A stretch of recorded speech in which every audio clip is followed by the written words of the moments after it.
Some of you here at St. John Neumann know that for me, I worked 10 years on Wall Street, and that many of my friends, acquaintances, people I was close to died in the World Trade Center.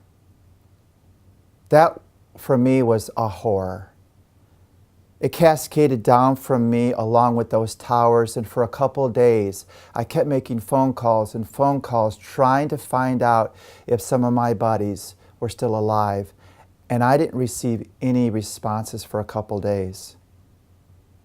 I was in this an emotional snarl of anger and grief and fear and desire for revenge. These were personal friends, and it became personal. Somewhere in the fog of those days, a friend reminded me of how important it was not to allow our anger and our hunger for revenge to obscure our spirit's very human need for beauty and for peace. More than revenge, what our spirits need is everything that lifts us up to life's wonder and awe. Not so that we forget the horror, but that we remember life's beauty. It's at this point, the point of remembering, that gratitude also begins to grow. More than anything, we need people in our lives who cast beauty upon us.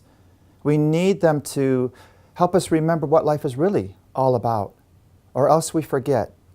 And that would be the ultimate tragedy. If we want to bring, and we do, people to the Catholic Church, it's going to be through beauty.